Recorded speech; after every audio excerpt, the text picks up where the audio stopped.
क्या शुक्रवार के दिन की गई एक गलती घर की सुख समृद्धि छीन सकती है? क्या सच में माता लक्ष्मी कुछ संकेत देती हैं जिन्हें ज्यादातर लोग समझ ही नहीं पाते? और क्यों कहा जाता है कि शुक्रवार की रात कुछ काम भूलकर भी नहीं करने चाहिए? आज की कथा में हम जानेंगे एक ऐसी सच्ची और रहस्यमयी घटना जिसने एक पूरे परिवार की किस्मत बदल दी। तो चलिए शुरू करते हैं आज की शुक्रवार व्रत कथा। बहुत समय पहले की बात है। गंगा नदी के किनारे बसे चंद्रपुर नाम के एक छोटे से गांव में काव्या नाम की एक युवती रहती थी। काव्या बहुत सुंदर थी, लेकिन उससे भी ज्यादा उसका मन सुंदर था। वो गरीबों की मदद करती, मंदिर में दीपक जलाती और हर शुक्रवार माता लक्ष्मी का व्रत रखती थी। लेकिन उसकी जिंदगी में एक बहुत बड़ा दुख था। उसके पिता कई वर्षों से बीमार थे और घर की हालत धीरे धीरे खराब होती जा रही थी। कई बार घर में खाने तक के पैसे नहीं बचते थे। गांव के लोग कहते, इतनी पूजा पाठ के बाद भी अगर जीवन में दुख खत्म नहीं हो रहे तो फिर इस व्रत का क्या फायदा। लेकिन काव्या कभी अपनी श्रद्धा नहीं छोड़ती थी। हर शुक्रवार सुबह जल्दी उठती, घर साफ करती, तुलसी के पास दीपक जलाती और माता लक्ष्मी के सामने हाथ जोड़कर कहती, माँ, मुझे धन नहीं, बस मेरे परिवार का सुख लौटा दीजिए। एक दिन गांव में एक रहस्यमयी वृद्धा आई। उसने फटे पुराने कपड़े पहन रखे थे। वो हर घर जाकर भोजन मांग रही थी, लेकिन ज्यादातर लोगों ने उसे भगा दिया। जब वो काव्या के घर पहुंची तब घर में सिर्फ 2 रोटियां बची थीं, एक उसके बीमार पिता के लिए और दूसरी काव्या के लिए। फिर भी काव्या ने बिना सोचे वो दोनों रोटियां वृद्धा को दे दीं। वृद्धा मुस्कुराई। उसने कहा, बेटी, शुक्रवार के दिन किया गया दान कभी खाली नहीं जाता। काव्या मुस्कुराकर बोली, अगर किसी भूखे का पेट भर जाए तो वही मेरे लिए सबसे बड़ा धन है। वृद्धा उसकी तरफ कुछ देर तक देखती रही, फिर धीरे से बोली, आज रात तुम्हारे घर एक संकेत आएगा, लेकिन डरना मत। इतना कहकर वो चली गई। उस रात अचानक पूरे गांव की बिजली चली गई। चारों तरफ अंधेरा फैल गया। लेकिन तभी काव्या के घर के मंदिर में रखा दीपक अपने आप तेज जलने लगा। पूरा कमरा सुनहरी रोशनी से भर गया। काव्या डर गई। तभी उसे लगा जैसे कोई धीमी आवाज कह रही हो, जहाँ सच्ची श्रद्धा और दया होती है वहाँ माँ लक्ष्मी स्वयं आती हैं। अचानक मंदिर के सामने रखे चावल चमकने लगे और उसी समय बाहर तेज हवा चलने लगी। काव्या ने खिड़की से बाहर देखा। उसे लगा जैसे सफेद वस्त्र पहने कोई स्त्री आंगन में खड़ी है। उसके हाथ में कमल का फूल था और चारों तरफ सुनहरी आभा फैल रही थी। काव्या डर और भक्ति से कांपने लगी। अगली सुबह जब वो उठी तो उसने देखा कि उसके घर के बाहर अनाज से भरी बोरियां रखी हुई थीं। पूरा गांव हैरान रह गया, लेकिन काव्या समझ चुकी थी कि ये कोई साधारण चमत्कार नहीं था। धीरे धीरे उसके घर की हालत सुधरने लगी। उसके पिता की तबीयत भी ठीक होने लगी। लेकिन कहानी यहीं खत्म नहीं हुई। उसी गांव में रतनलाल नाम का एक अमीर व्यापारी रहता था। उसे काव्या का सम्मान बिल्कुल पसंद नहीं था। वो हमेशा कहता, ये सब दिखावा है, अगर पूजा से धन मिलता तो मेहनत कौन करता। एक दिन उसने पूरे गांव के सामने काव्या का मजाक उड़ाते हुए कहा, अगर तुम्हारी लक्ष्मी माता इतनी प्रसन्न है तो अपने भगवान से कहो कि मेरा बंद पड़ा खजाना फिर से भर दें। काव्या शांत रही। वो सिर्फ इतना बोली, माँ लक्ष्मी वहां नहीं ठहरती जहां अहंकार और अपमान होता है। रतनलाल हंसता हुआ चला गया। कुछ दिनों बाद शुक्रवार आया। उस रात गांव में अजीब सन्नाटा था। आसमान में काले बादल छाए हुए थे। काव्या मंदिर में बैठकर लक्ष्मी मंत्र का जाप कर रही थी। ओम श्रीं महालक्ष्म्यै नमः। तभी अचानक मंदिर की घंटियां अपने आप बजने लगी। दीपक की लौ तेज हो गई और उसी समय बाहर से लोगों के चीखने की आवाज आने लगी। गांव वाले भागते हुए मंदिर की तरफ आए और बोले, रतनलाल के घर में आग लग गई है। पूरा गांव डर गया। रतनलाल जोता हुआ मंदिर पहुंचा। वो बोला, मुझे बचा लो, मेरा सब कुछ खत्म हो जाएगा। तभी मंदिर के दरवाजे पर वही रहस्यमयी वृद्धा दिखाई दी, लेकिन इस बार उनके चेहरे से तेज प्रकाश निकल रहा था। उन्होंने रतनलाल की तरफ देखकर कहा, धन वहां नहीं टिकता जहां घमंड रहता है। रतनलाल कांपने लगा। वो वृद्धा के पैरों में गिर पड़ा और बोला, मुझसे गलती हो गई, मुझे माफ कर दीजिए। वृद्धा बोली, अगर सच में पश्चाताप है तो आज से हर शुक्रवार जरूरतमंदों की मदद करना। इतना सुनते ही अचानक तेज बारिश शुरू हो गई। कुछ ही देर में आग अपने आप बुझ गई। पूरा गांव हैरान था। लेकिन जब लोगों ने वृद्धा की तरफ देखा, वहां कोई नहीं था, सिर्फ मंदिर में जलता हुआ दीपक दिखाई दे रहा था। उस रात काव्या देर तक मंदिर में बैठी रही। तभी पूरे मंदिर में सुनहरी रोशनी फैल गई और उसी रोशनी के बीच माता लक्ष्मी का दिव्य स्वरूप प्रकट हुआ। हाथों में कमल, चारों तरफ सुनहरी आभा और आंखों में करुणा। माता लक्ष्मी की आवाज गूंजी, जहां श्रद्धा, दया और विनम्रता होती है वहीं सच्चा धन जन्म लेता है। काव्या की आंखों से आंसू बहने लगे। वो माता के चरणों में गिर पड़ी। कुछ ही पलों बाद रोशनी धीरे धीरे गायब हो गई। लेकिन उस दिन के बाद पूरा गांव बदल चुका था। अब वहां सिर्फ व्रत नहीं रखा जाता था, बल्कि जरूरतमंदों की मदद करना सबसे बड़ा नियम माना जाता था। काव्या हमेशा लोगों से कहती, लेकिन माता लक्ष्मी की वो दिव्य झलक देखने के बाद भी काव्या के मन में एक सवाल बार बार उठ रहा था। अगर माँ सच में प्रसन्न थीं, तो उन्होंने इतने वर्षों तक उसकी परीक्षा क्यों ली? उसी रात जब पूरा गांव सो चुका था, काव्या मंदिर के सामने बैठी दीपक की लौ को देख रही थी।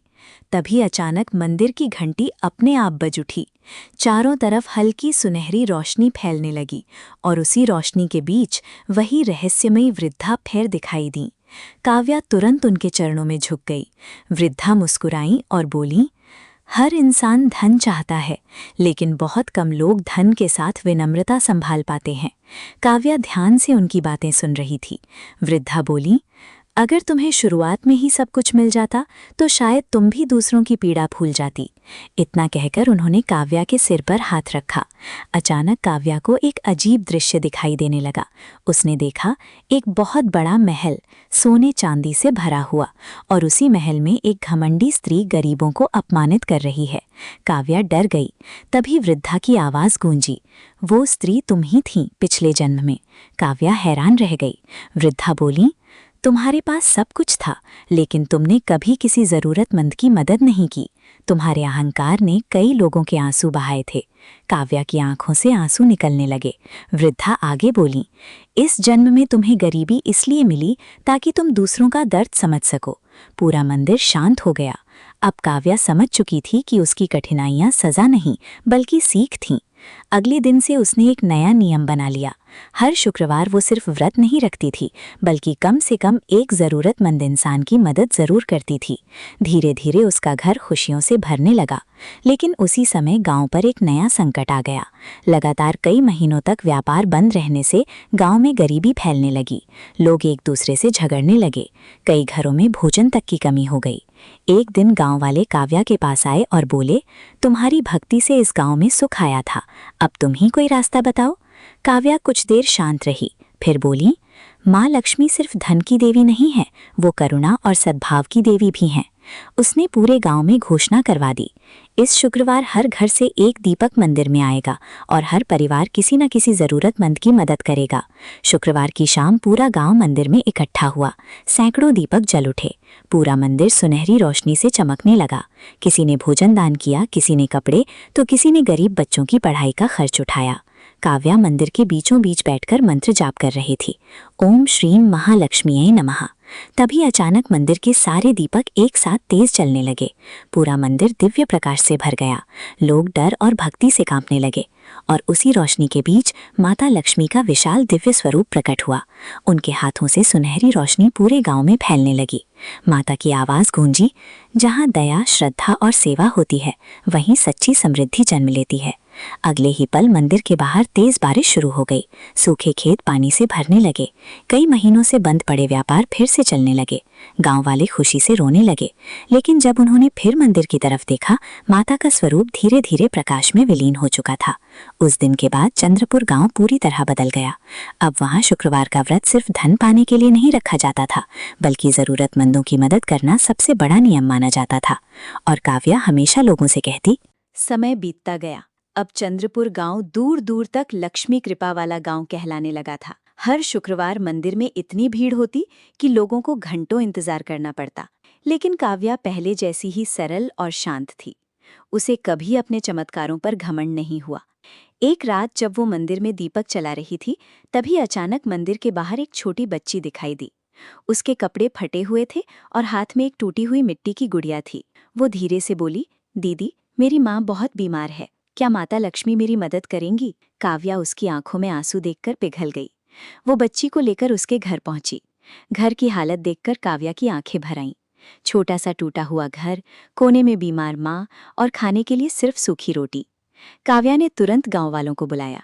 किसी ने दवा दी, किसी ने भोजन, तो किसी ने कपड़े। लेकिन उसी रात काव्या को फिर वही दिव्य सपना आया। उसने देखा कि मंदिर के सारे दीपक एक एक करके बुझ रहे हैं और एक भारी आवाज गूंज रही है, जब दान दिखावे के लिए होने लगे तब लक्ष्मी धीरे धीरे घर छोड़ देती हैं। काव्या अचानक घबरा कर उठ गई। सुबह होते ही वो मंदिर पहुंची। वहां उसने देखा कि कई लोग सिर्फ नाम और प्रसिद्धि के लिए दान कर रहे थे। कोई गरीबों की मदद करते समय अपने नौकरों से ढोल बजवा रहा था, तो कोई मंदिर में सोना चढ़ाकर लोगों के सामने घमंड कर रहा था। काव्या समझ गई कि यही आने वाले संकट का संकेत है। उसने उसी शाम पूरे गांव को मंदिर में बुलाया। लोग इकट्ठा हुए तो काव्या बोली, जिस दान में दिखावा आ जाए वो दान नहीं, अहंकार बन जाता है। पूरा मंदिर शांत हो गया। कई लोगों ने शर्म से सिर झुका लिया। लेकिन तभी भीड़ में से एक अमीर आदमी बोला, अगर लोग देखेंगे ही नहीं तो दान करने का फायदा क्या। काव्या मुस्कुराई, फिर बोली, जिस मदद का हिसाब इंसान रखे उसका फल भगवान नहीं देते। उसकी बातें सुनकर पूरा गांव सोच में पड़ गया। अगले शुक्रवार काव्या ने एक नया नियम बनाया। उसने कहा, आज कोई भी इंसान मंदिर में अपना नाम बताए बिना दान करेगा। शुक्रवार की रात मंदिर में सैकड़ों दीपक जल उठे। लोग चुपचाप जरूरतमंदों के लिए भोजन, कपड़े और धन रखकर जा रहे थे। पहली बार मंदिर में सच्ची विनम्रता दिखाई दे रही थी। काव्या मंत्र जाप कर रही थी, ओम श्री महालक्ष्मये नमः। तभी अचानक मंदिर के सारे दीपक एक साथ तेज जलने लगे। पूरा मंदिर सुनहरी रोशनी से भर गया और उसी रोशनी के बीच माता लक्ष्मी का दिव्य स्वरूप फिर प्रकट हुआ। इस बार उनके चेहरे पर हल्की मुस्कान थी। माता की आवाज पूरे मंदिर में गूंजी, जहां सेवा में अहंकार नहीं होता वहीं मेरी कृपा हमेशा बनी रहती है। इतना कहते ही मंदिर के ऊपर कमल के फूल बरसने लगे। पूरा गांव भक्ति से भर गया। लोगों की आंखों से आंसू बहने लगे और उसी क्षण काव्या समझ गई कि सच्ची समृद्धि धन से नहीं बल्कि विनम्रता और करुणा से आती है। उस दिन के बाद चंद्रपुर गांव में एक नियम हमेशा के लिए बन गया। हर शुक्रवार जरूरतमंदों की मदद गुप्त रूप से की जाएगी। कोई दिखावा नहीं, कोई अहंकार नहीं, सिर्फ सच्ची श्रद्धा। और कहते हैं, आज भी उस गांव के मंदिर में शुक्रवार की रात कभी कभी अपने आप सुनहरी रोशनी फैल जाती है। लेकिन चंद्रपुर गांव की सबसे रहस्यमयी घटना अभी बाकी थी। 1 वर्ष बाद दीपावली का समय आया। पूरा गांव रोशनी से जगमगा रहा था। हर घर में दीपक जल रहे थे। लेकिन उसी रात काव्या को फिर एक अजीब सपना आया। उसने देखा मंदिर के सामने रखा सबसे बड़ा दीपक अचानक बुझ गया है। पूरा गांव अंधेरे में डूब चुका है और दूर से एक स्त्री के रोने की आवाज आ रही है। काव्या डरकर उठ बैठी। उसका दिल तेजी से धड़क रहा था। सुबह होते ही वो मंदिर पहुंची, लेकिन वहां का दृश्य देखकर वो हैरान रह गई। मंदिर के सामने रखा पुराना चांदी का दीपक सच में बुझा हुआ था। ये वही दीपक था जो वर्षों से कभी नहीं बुझा था। गांव के बुजुर्ग इसे माता लक्ष्मी की कृपा का प्रतीक मानते थे। धीरे धीरे पूरे गांव में डर फैल गया। लोग कहने लगे, ये किसी बड़े संकट का संकेत है। उसी शाम गांव में खबर फैल गई कि पास के जंगल में रहने वाला एक तांत्रिक गांव में आने वाला है। कहा जाता था कि वो लोगों के मन में लालच भरकर उनकी शांति छीन लेता था। कुछ लोग डर गए, लेकिन कुछ लालची लोग उसके पास धन पाने की इच्छा लेकर जाने लगे। काव्या समझ चुकी थी कि यही असली परीक्षा है। उसने लोगों को समझाने की कोशिश की, जो धन गलत रास्ते से आता है वो सुख नहीं विनाश लाता है। लेकिन कई लोगों ने उसकी बात नहीं मानी। उस रात अमावस्या थी। पूरा गांव अंधेरे में डूबा हुआ था। अचानक जंगल की तरफ से काली धुंध फैलने लगी, तेज हवाएं चलने लगीं और उसी समय मंदिर के सारे दीपक एक एक करके बुझने लगे। लोग डरकर मंदिर की तरफ भागे। तभी गांव के बीचों बीच एक काला रथ दिखाई दिया। उस रथ से एक लंबा आदमी उतरा। काले वस्त्र, हाथ में लोहे का दंड और आंखों में अजीब चमक। वही तांत्रिक था। वो जोर से हंसा और बोला, तुम लोग वर्षों से भक्ति करते रहे, फिर भी गरीब हो। मेरे पास आओ, मैं तुम्हें तुरंत धन दूंगा। कुछ लोग उसकी बातों में आने लगे। काव्या आगे बढ़ी और बोली, जिस धन में अधर्म हो उसमें लक्ष्मी कभी नहीं टिकती। तांत्रिक गुस्से से चिल्लाया, आज देखता हूं तुम्हारी भक्ति कितनी शक्तिशाली है। उसने अपना दंड जमीन पर मारा। अचानक चारों तरफ काला धुआं फैलने लगा। लोग डरकर चीखने लगे। मंदिर की घंटियां तेजी से बजने लगीं। काव्या तुरंत मंदिर के बीचों बीच बैठ गई। उसने आंखें बंद की और मंत्र जाप शुरू कर दिया, ओम श्रीम महालक्ष्मीयै नमः। धीरे धीरे गांव के लोग भी उसके साथ मंत्र बोलने लगे। जैसे जैसे मंत्रों की आवाज बढ़ रही थी, वैसे वैसे मंदिर के दीपक फिर से जलने लगे। तांत्रिक गुस्से से कांपने लगा। उसने फिर अपना दंड उठाया, लेकिन तभी अचानक मंदिर के ऊपर तेज सुनहरी प्रकाश फैल गया। पूरा आसमान चमक उठा और उसी प्रकाश के बीच माता लक्ष्मी का विशाल दिव्य स्वरूप प्रकट हुआ। उनकी आंखों से निकलती रोशनी पूरे गांव में फैलने लगी। तांत्रिक डरकर पीछे हटने लगा। माता की आवाज गूंजी, जहाँ श्रद्धा और सत्य होता है वहाँ अंधकार ज्यादा देर तक नहीं टिकता। अगले ही पल तांत्रिक का काला दंड टूट गया। चारों तरफ फैली काली धुंध गायब होने लगी और कुछ ही क्षणों में वो तांत्रिक वहां से भाग गया। पूरा गांव भक्ति और खुशी से रोने लगा। मंदिर का बुझा हुआ चांदी का दीपक फिर से अपने आप जल उठा। उस रात पूरा चंद्रपुर गांव दीपों की रोशनी से भर गया। लोग समझ चुके थे कि माता लक्ष्मी सिर्फ धन की देवी नहीं बल्कि सत्य और धर्म की रक्षा करने वाली शक्ति भी हैं। उस दिन के बाद गांव में कभी किसी ने लालच का रास्ता नहीं चुना और काव्या हमेशा लोगों से कहती। समय के साथ चंद्रपुर गांव और भी समृद्ध होता गया। अब दूर दूर से लोग वहां सिर्फ माता लक्ष्मी के दर्शन के लिए आने लगे थे। लेकिन जितनी तेजी से गांव में खुशियां बढ़ रही थीं, उतनी ही तेजी से कुछ लोगों के मन में ईर्ष्या भी जन्म लेने लगी थी। उसी गांव में माधव नाम का एक युवक रहता था। वो बचपन से गरीब था और हमेशा दूसरों की खुशियों से जलता रहता था। जब उसने देखा कि लोग काव्या का इतना सम्मान करते हैं तो उसके मन में क्रोध भर गया। वो सोचने लगा, अगर ये मंदिर और ये चमत्कार ना हो तो कोई भी काव्या को नहीं पूछेगा। धीरे धीरे उसके मन का अंधकार बढ़ता गया। एक रात वो चोरी छिपे मंदिर पहुंचा। उसने सोचा कि अगर मंदिर का चमत्कारी दीपक बुझा दिया जाए तो लोगों का विश्वास टूट जाएगा। पूरा मंदिर शांत था, सिर्फ दीपक की सुनहरी लौ जल रही थी। माधव धीरे धीरे दीपक के पास पहुंचा। जैसे ही उसने दीपक बुझाने के लिए हाथ बढ़ाया, अचानक मंदिर की घंटियां जोर जोर से बजने लगीं। पूरा मंदिर कांप उठा। माधव डर गया। तभी उसे लगा जैसे मंदिर की दीवारों पर परछाइयां चल रही हों और अगले ही पल दीपक की लौ अचानक बहुत तेज हो गई। सुनहरी रोशनी पूरे मंदिर में फैल गई। माधव डरकर पीछे गिर पड़ा। उसी समय मंदिर के बीचों बीच माता लक्ष्मी की आकृति दिखाई देने लगी। उनकी आंखों में तेज प्रकाश था। माधव कांपने लगा। माता की आवाज गूंजी, जिस इंसान के मन में ईर्ष्या जन्म लेती है उसके जीवन का सुख धीरे धीरे समाप्त होने लगता है। माधव रोने लगा। वो बोला, मुझसे गलती हो गई, मुझे माफ कर दीजिए। लेकिन उसी समय मंदिर का दीपक एकदम बुझ गया। पूरा गांव अंधेरे में डूब गया। गांव वाले डरकर मंदिर की तरफ भागे। काव्या भी वहां पहुंची। उसने माधव को रोते हुए देखा। लोग गुस्से में बोले, इसी ने माता के दीपक को बुझाने की कोशिश की है। कुछ लोग उसे गांव से निकालने की बात करने लगे। लेकिन काव्या शांत स्वर में बोली, गलती करने वाला इंसान बुरा नहीं होता अगर उसे अपनी गलती का एहसास हो जाए। फिर उसने माधव से पूछा, क्या तुम्हें सच में अपने कर्मों पर पछतावा है? माधव रोते हुए बोला, हाँ, मैंने ईर्ष्या में आकर बहुत बड़ी भूल कर दी। काव्या ने मंदिर के सामने रखा बुझा हुआ दीपक उठाया। फिर बोली, अगर पश्चाताप सच्चा हो तो अंधकार भी फिर से प्रकाश बन सकता है। उसने माधव से कहा, आज से हर शुक्रवार किसी जरूरतमंद की मदद करना और कभी किसी की खुशियों से ईर्ष्या मत करना। माधव ने हाथ जोड़कर वचन दिया। उसी क्षण अचानक मंदिर के दीपक में अपने आप लौ जल उठी। पूरा मंदिर फिर सुनहरी रोशनी से भर गया। लोग आश्चर्य से कांप उठे और उसी समय मंदिर के ऊपर से कमल के फूल बरसने लगे। लोग समझ गए कि माता लक्ष्मी ने माधव को क्षमा कर दिया है। उस दिन के बाद माधव पूरी तरह बदल गया। अब वो गरीबों की मदद करता, मंदिर की सेवा करता और हर शुक्रवार गुप्त रूप से दान करता। धीरे धीरे गांव में उसका सम्मान भी बढ़ने लगा। काव्या हमेशा लोगों से कहती, ईर्ष्या इंसान के जीवन का सबसे बड़ा अंधकार है और सेवा सबसे बड़ा प्रकाश। लेकिन माता लक्ष्मी की कृपा से भरे उस गांव में एक आखिरी परीक्षा अभी बाकी थी। एक दिन चंद्रपुर गांव में एक ज्योतिषी आया। उसकी लंबी सफ़ेद दाढ़ी थी और हाथ में एक पुरानी तांबे की पुस्तक। वो पूरे गांव को देखकर अचानक रुक गया। फिर मंदिर की तरफ देखकर बोला, इस गांव पर बहुत बड़ी छाया मंडरा रही है। लोग डर गए। काव्या ने पूछा, कैसी छाया?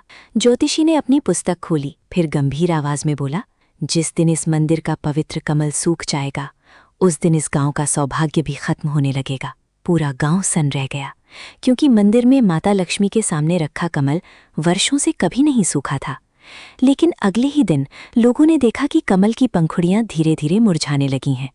डर पूरे गांव में फैल गया। लोग तरह तरह की बातें करने लगे। कोई कहता, शायद माता हमसे नाराज है, तो कोई कहता, गांव पर कोई बड़ा संकट आने वाला है। काव्या समझ नहीं पा रही थी कि आखिर गलती कहाँ हो रही है। उस रात वो मंदिर में अकेली बैठी रही। चारों तरफ सन्नाटा था, सिर्फ दीपक की धीमी लौ जल रही थी। तभी अचानक मंदिर के अंदर ठंडी हवा चलने लगी। दीवारों पर लगी घंटियां अपने आप बजने लगीं और तभी उसे लगा जैसे कोई धीमी आवाज कह रही हो, संकट बाहर नहीं, इंसानों के मन के अंदर जन्म ले चुका है। काव्या चौंक गई। अगले दिन उसने पूरे गांव को ध्यान से देखना शुरू किया।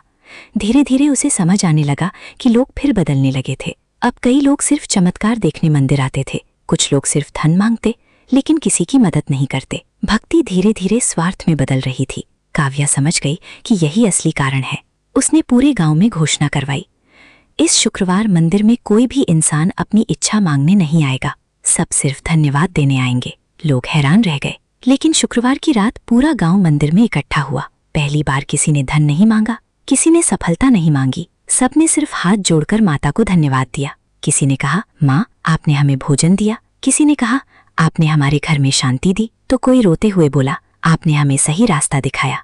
काव्या मंदिर के बीचों बीच बैठकर मंत्र जाप करने लगी, ओम श्री महालक्ष्मी नमः। तभी अचानक मंदिर का बुझता हुआ कमल तेज चमकने लगा। उसकी सूखी पंखुड़ियां फिर से खिलने लगीं। पूरा मंदिर सुनहरी रोशनी से भर गया और उसी प्रकाश के बीच माता लक्ष्मी का दिव्य स्वरूप फिर प्रकट हुआ। माता की आवाज गूंजी, जो इंसान सिर्फ मांगना जानता है वो कभी सच्ची समृद्धि नहीं पा सकता, लेकिन जो धन्यवाद देना सीख जाता है उसके जीवन में सुख हमेशा बना रहता है। लोगों की आंखों से आंसू बहने लगे। पूरा गांव भक्ति से भर गया और उसी क्षण मंदिर का कमल पूरी तरह खिल उठा। सुनहरी रोशनी पूरे गांव में फैल गई। ज्योतिषी मुस्कुराने लगा। वो बोला, अब इस गांव का सौभाग्य कभी खत्म नहीं होगा। इतना कहकर वो धीरे धीरे भीड़ में कहीं गायब हो गया। उस दिन के बाद चंद्रपुर गांव में एक नया नियम बना। हर शुक्रवार लोग पहले माता को धन्यवाद देते, फिर अपनी इच्छाएं कहते, और काव्या हमेशा लोगों से कहती, जिस इंसान के मन में कृतज्ञता